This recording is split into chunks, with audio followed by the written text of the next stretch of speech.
homem na Bíblia a exercer o ministério de profeta. Existiam outros homens na Bíblia antes dele que foram chamados pelo Senhor por profeta, como Abraão, como o próprio Moisés foi catalogado, chamado de profeta. Mas na realidade, esses homens, eles não tiveram ministério de profeta. O primeiro homem a exercer ministério de profeta foi o profeta Samuel. Samuel, no seu tempo, ele foi profeta, ele foi sacerdote e também ele foi juiz na terra de Israel. Então imagine você como era difícil para esse homem atuar nessas áreas, porque ao mesmo tempo que ele era um porta-voz de Deus para o povo, sendo profeta, ele tinha que ser porta-voz do povo para Deus, sendo um sacerdote. Qual é a diferença, pastor? O profeta pega as queixas de Deus, pega a palavra de Deus e traz para o povo. O sacerdote pega as queixas do povo, a palavra do povo e apresenta a Deus. E é claro também, ele foi um grande juiz na terra de Israel. Ele julgava questões na terra de Israel e acabava se tornando um líder em um período em que o povo judeu ainda não era um reino dividido.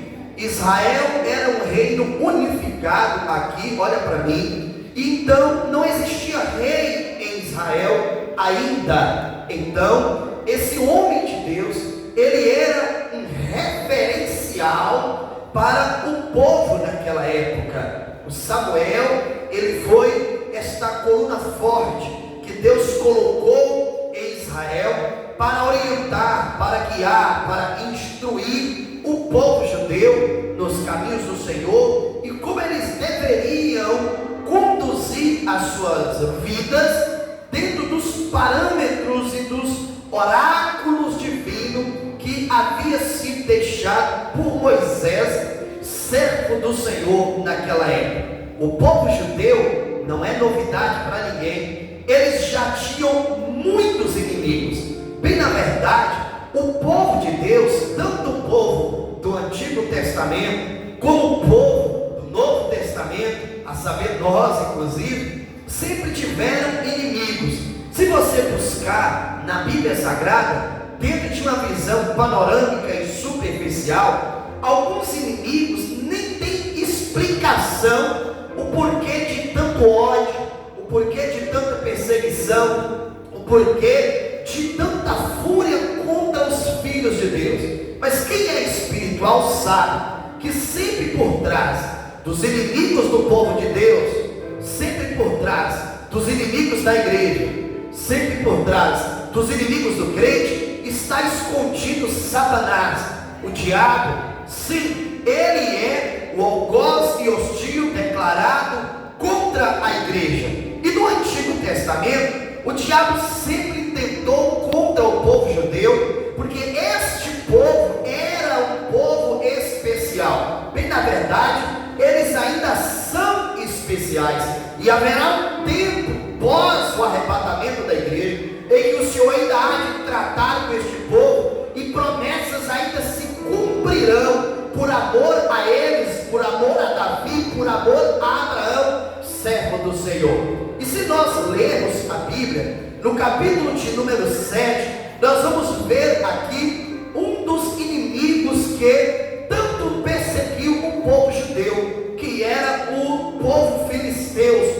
Os filisteus, eles habitavam nas regiões de Gaza, ali aproximadamente bem próximo ao mar Mediterrâneo. Eles eram inimigos declarados do povo judeu, e não foi só Samuel que teve que lidar com ele. Não, muitos outros homens da Bíblia tiveram que enfrentar este povo, que tanto se levantou contra o povo de Israel. O Davi, por exemplo, ele um certo dia, ele chegou a ser inspirado em salmo acerca deste povo, porque os filisteus, eles tinham uma característica muito peculiar de guerra, que era ficar escondido nos montes, ficar escondido nas montanhas, esperando os inimigos passar nos vales.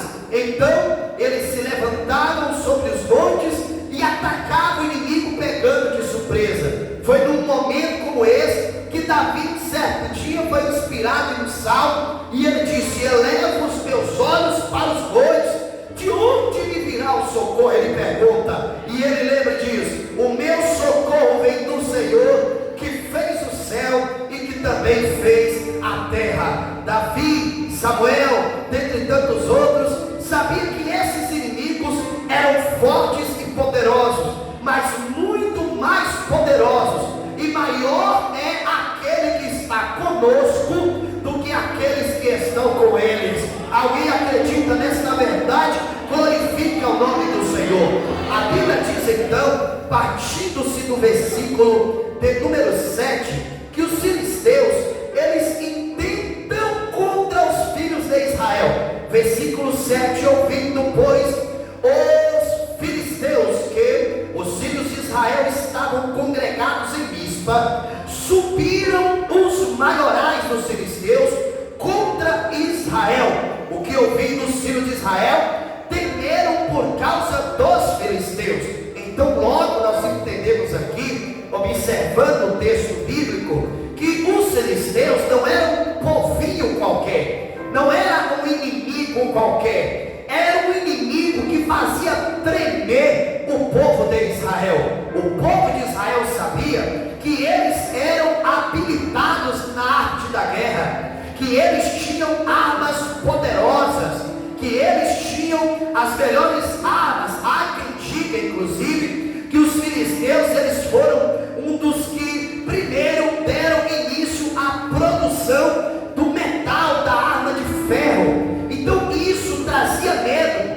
A história chega a dizer que quando os filisteus, eles andavam pelas estradas, quando eles vinham contra um inimigo em suas carruagens, em suas charretes com rodas de ferro, diz que aquilo provocava terremoto, a terra tremia e muitos inimigos acabavam fugindo de medo por causa do poder bélico que eles tinham para exercer a guerra contra os seus inimigos. Então é por isso que Israel, eles ficam com medo, eles ficam temerosos, porque a vida é assim. Nós muitas das vezes trememos diante das adversidades, trememos diante das dificuldades, nós trememos diante dos inimigos muitas das vezes, porque por uma falha humana, nós esquecemos que quem está conosco é poderoso. Ele quebra o arco, ele quebra a lança, ele queima os carros no fogo.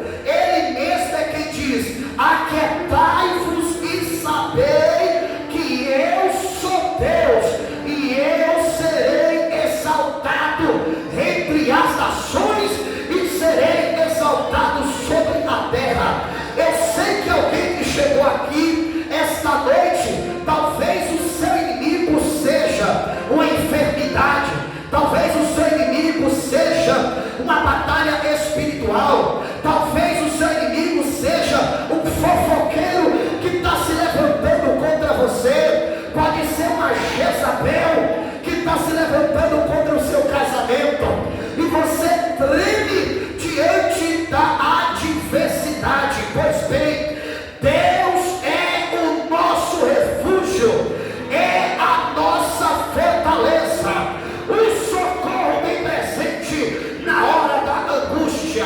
Quem acredita nesta verdade, levante a sua mão e glorifique a Deus.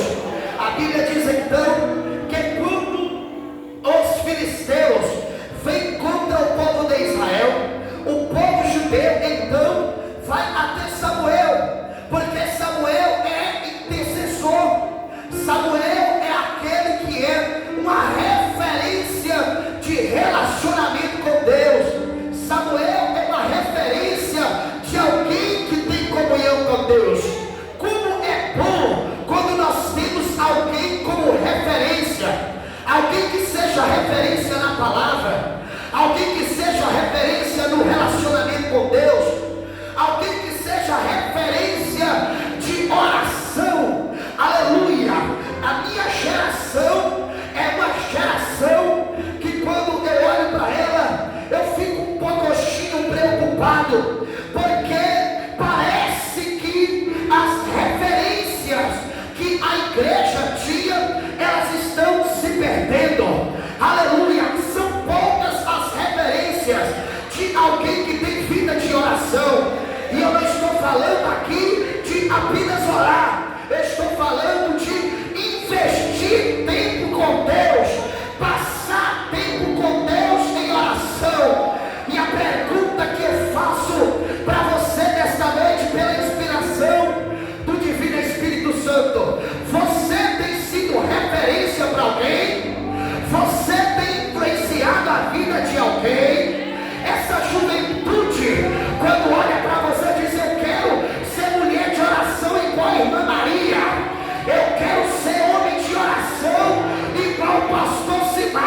Samuel. Olha a responsabilidade, Jean. Aleluia. Então disseram: não cesse de clamar ao Senhor nosso Deus por nós, para que Ele nos livre das mãos dos filisteus. Eles estão colocando a responsabilidade no ombro de Samuel. E está dizendo: Samuel, a gente sabe que você anda tete a tete com ele. A gente sabe que você tem um negócio com ele lá em cima. A gente sabe que você tem intimidade com ele. A gente sabe que você, quando ora, ele responde. Então não cessa de orar. Aleluia, a coisa está difícil. Não cesse de orar. Ora, Samuel, grita por nós. Clame por nós, ó Samuel. Então Samuel, aleluia, diz a Bíblia Sagrada, tomou um cordeiro que ainda mamava e foi fazer um culto a Deus. Olha que coisa linda. Aleluia, na marcha da igreja tem uns que vão para o campo de batalha. São aqueles que pregam, são aqueles que evangelizam, são aqueles que ensinam, são aqueles que saem das quatro paredes. Mas tem aqueles, aleluia, que travam a batalha na oração, aleluia, intercedendo por aqueles que vão à guerra. Mas olha o que Samuel faz. Ele não apenas vai orar, ele vai oferecer a Deus um culto ao Senhor. Aleluia, um culto ao Senhor, aleluia, para adorar e glorificar a Deus. Observe que Samuel, ele dá uma lição para nós aqui. Por que, pastor? Ele faz o culto, não é depois da batalha, ele faz o culto antes da batalha. Você não entendeu? Senão você dava glória a Jesus. Você não pegou esse mistério. Tem muita gente que usa Miriam como referência. Miriam fez o culto, tocou pandeiro depois da batalha, depois do Mar Vermelho. Aí é fácil. Tocar pandeiro depois é fácil. Fazer culto depois é fácil. Eu quero ver você adorar. Eu quero ver você fazer o culto. É antes dos resultados. Ai, me coisa chega na minha cama. Fica na maia, chama na maia. Eu estou pregando pra gente aqui hoje que enquadra nesta verdade bíblica. Porque só Deus sabe o que você está passando. Não espera acontecer para você adorar. Adore agora. Adore agora, adore agora, adore agora. Adore agora, adore, adore, adore, adore. Adore aí, adore aí, eu vou esperar. Eu vou esperar você adorar, eu vou esperar. Eu vou esperar. Quem pode, quem pode, quem pode, quem pode? Quem pode? Está doente, adora. Está enfermo, faz sepulcro. A batalha está grande, a vitória não chegou. Vai adorando, porque enquanto você adora, tem alguém na batalha. Enquanto você oculta, tem alguém ali na peleja. Deus vai abençoar a sua vida. Quem acredita nisso, levante essa mão.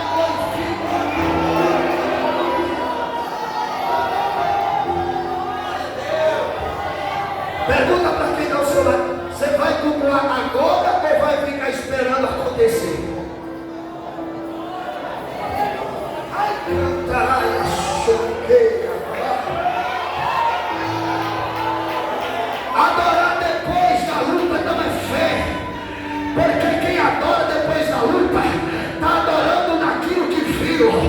Quem adora antes que é fé. Porque a fé é o fim do fundamento das coisas que se esperam e a prova das que não se veem. Você não viu, mas você crê que Deus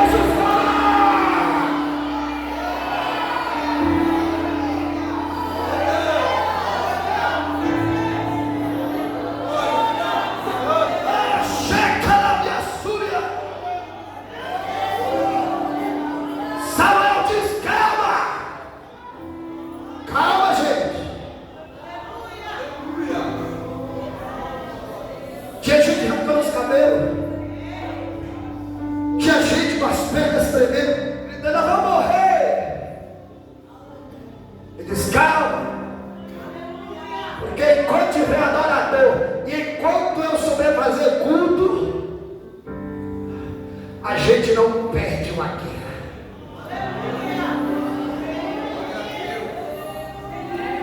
Samuel levanta um altar e a Bíblia diz que ele então vai oferecer a Deus um holocausto. Enquanto ele está oferecendo a Deus o holocausto, o sacrifício, ele falou assim: "Enquanto eu adoro, vocês peguem os escudos, as espadas e vão." Como é que é, Samuel? Não dá para você orar e Deus agir lá e nós ficar aqui no culto, não. Vocês vão ter que ir. Porque a proposta é Deus ajudar, e não é Deus fazer sozinho. Você não pegou. Porque tem coisa que não aconteceu porque você no sofá, deitado, comendo pipoca, esperando Deus fazer.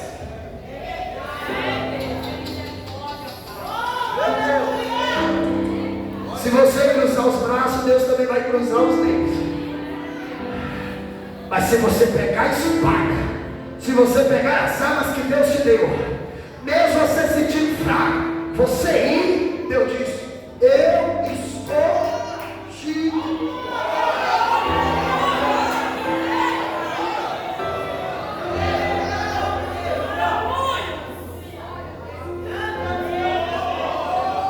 Tem isso de errado? Não! Porque enquanto você está na guerra, tem alguém de joelho intercedendo lá em Mispa.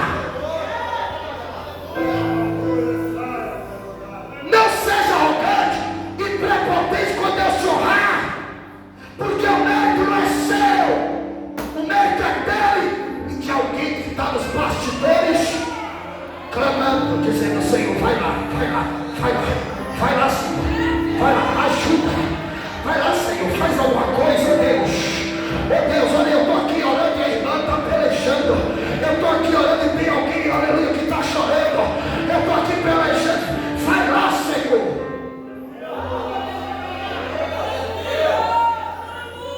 E eles foram. Tá, vamos encerrar. Versículo 10. Se você não dá glória a Deus, aqui você não dá mais nunca. Glória a Deus. Olha. Diz assim, versículo 10: "E sucedeu que, estando Samuel sacrificando o holocausto, os filisteus chegaram a pelejar contra Israel, e trovejou o Senhor naquele dia."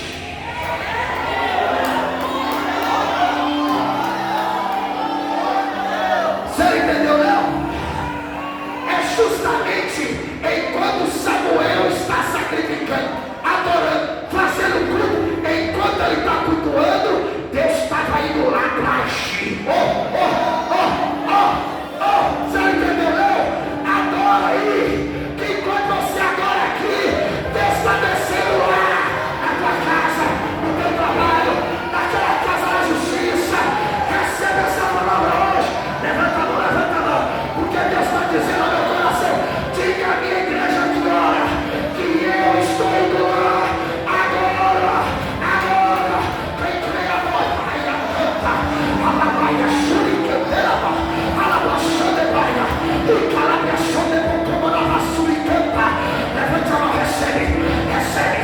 Nem todos vão receber, mas tem alguns que não. Recebe hoje. Deus está descendo na terra para agir em teu favor, para te ajudar.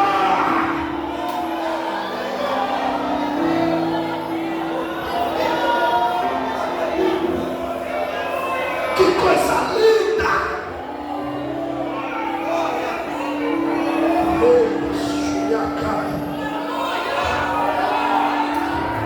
Que coisa extraordinária! Que Deus é esse?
Enquanto Samuel adorava,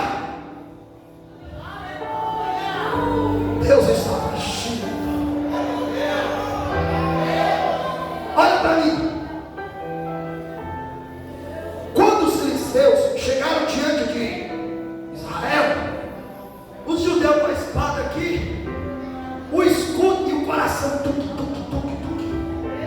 Sabe quando você está cara a cara com o problema? De repente começou a dar trovões e relâmpagos no céu.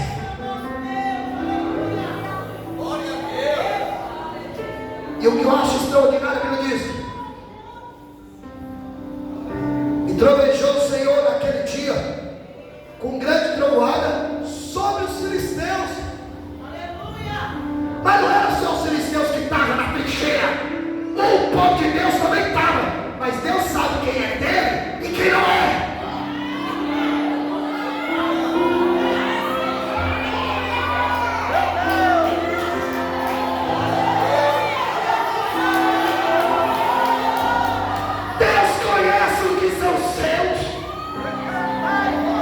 E na hora dele trovejar, 1000 cairão ao teu lado, 10.000 cairão à tua direita, mas você não será.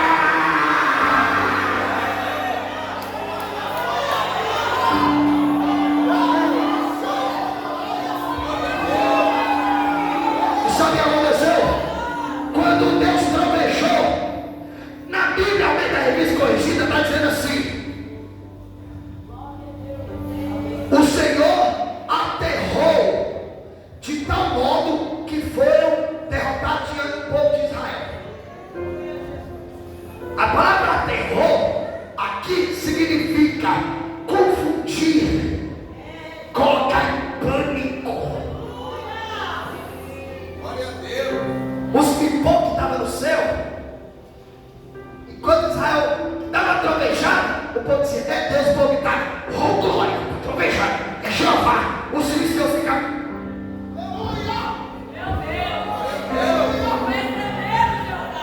Quem conhece a Deus, Jesus diz: eu conheço as minhas ovelhas e elas me conhecem. Ela conhece a minha voz. Quando Deus age, Ele pode agir com peste, com juízo, com espada. Mas nós, a igreja, não somos filhos de pai assustado, não. Não sabemos que é Ele, a gente vai dando glória. A gente vai dando glória. Vem pandemia, nós dá glória. Vem perseguição e nós dá glória. Vem luta e nós dá glória. Sabe por quê? Porque nós sabemos que Deus está no controle de todas. E quem é fiel não tem o que temer.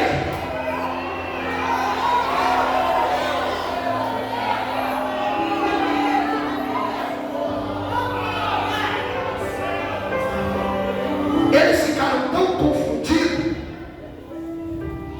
ficaram todos em pânico, que uns correram e outros não estavam nem conhecendo os próprios companheiros de guerra, que tiravam a espada e furavam o próprio companheiro. Glória a Deus.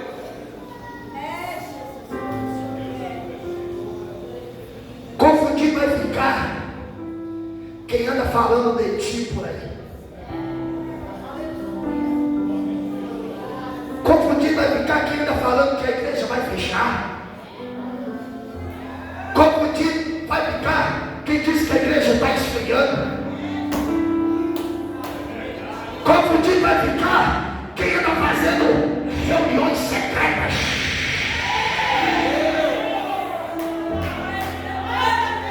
Ah, já, você não vai mandar eu falar essas coisas aqui, misericórdia. Confundido vai ficar quem está tentando puxar seu tapete. Vai ficar com o tapete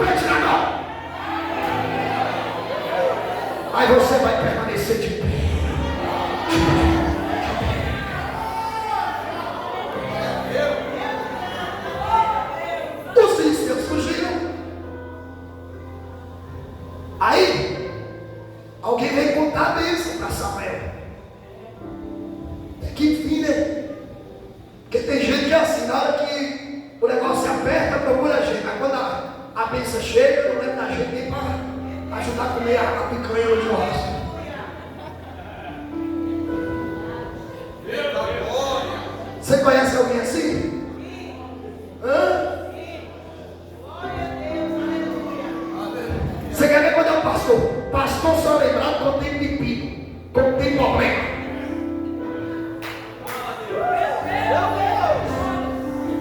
Aí quando a bênção chega, chama todo mundo, chama o pastor. Glória a Deus.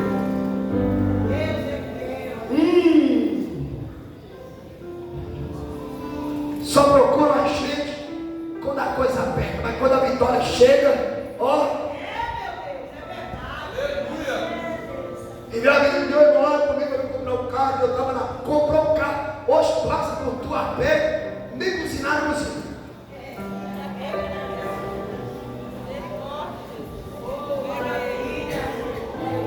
Samuel, estou querendo atrapalhar o culto não? Mas Deus trovejou no vale e deu vitória ao seu povo.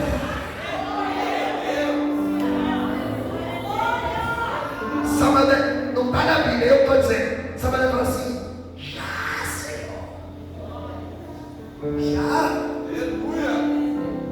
Deus vai te pegar de surpresa. Vai ser tão forte. Ela fala assim: já, Senhor. Glória a Deus. Samuel é crente. Ele sabe que Deus tem que ser honrado pelos seus filhos. Ele corre lá, pega uma pedra.